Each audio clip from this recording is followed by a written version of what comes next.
ರಾಜ್ಯದ ಸಾರಿಗೆ ಬಸ್ಗಳಲ್ಲಿ ತಂಬಾಕು ಹಾಗೂ ಗುಟ್ಕಾ ಸೇವನೆ ನಿಷೇಧ ಆಗುತ್ತಾ? ರಾಜ್ಯದ ಎಲ್ಲ ನಿಗಮಗಳ ಬಸ್ನಲ್ಲೂ ಗುಟ್ಕಾ ಸೇವಿಸಿದರೆ ಕ್ರಮವನ್ನ ತೆಗೆದುಕೊಳ್ಳಲಾಗುತ್ತೆ.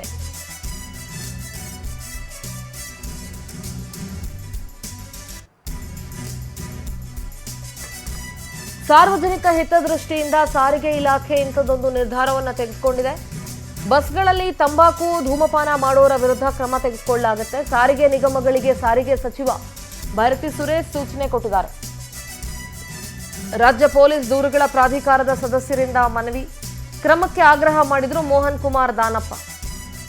ಪತ್ರದ ಹಿನ್ನೆಲೆ ರೂಲ್ಸ್ ಫಾಲೋ ಮಾಡೋದಕ್ಕೆ ಸಾರಿಗೆ ಸಚಿವರು ಸೂಚನೆ ಕೊಟ್ಟಿದ್ದಾರೆ. ನಿಜವಾಗ್ಲೂ ಆ ಬಸ್ಗಳಲ್ಲಿ ನೋಡ್ಬಿಟ್ರೆ ಅಲ್ಲಲ್ಲೇ ಪಾನ್ ಉಗ್ದಿರ್ತಾರೆ, ಅಲ್ಲಲ್ಲೇ ಗುಟ್ಕಾ ಉಗ್ದಿರ್ತಾರೆ. ಆ ಬಸ್ಸು ಹೊರಗಡೆ ಎಲ್ಲ ಗುಟ್ಕಾ ಪಾನು ಅದರದೇ ಮಾರ್ಕ್ಗಳು ಉಳ್ಕೊಂಡಿರುತ್ತೆ. I think we should appreciate this decision. ಬಹಳ ಒಳ್ಳೆ ಡಿಸಿಷನ್ ಇದು.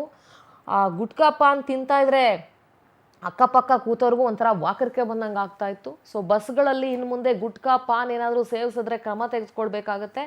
ಆ ಬಸ್ಗಳನ್ನು ಒಳ್ಳೆ ತಿಪ್ಪೆ ಗುಂಡಿ ಥರ ಮಾಡಿಬಿಡ್ತಾರೆ. ಬಸ್ ಅಷ್ಟೇ ಅಲ್ಲ, if you go to magistrate court ಅಥವಾ ಯಾವುದಾದ್ರೂ ಪಬ್ಲಿಕ್ ಈ ಥರ ಬಿಲ್ಡಿಂಗ್ಗಳಿಗೆ ಹೋಗಿ ನೋಡಿ, ಅಲ್ಲಲ್ಲೇ ಗೋಡೆ ಮೇಲೆ ಉಗ್ದಿರ್ತಾರೆ.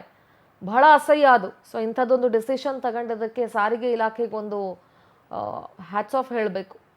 ಡಿಸಿಷನ್ ತಗೊಂಡ್ರೆ ಸಾಲಲ್ಲ, ಅದನ್ನು ಕಾರ್ಯರೂಪಕ್ಕೆ ಕೂಡ ತರಬೇಕಾಗತ್ತೆ.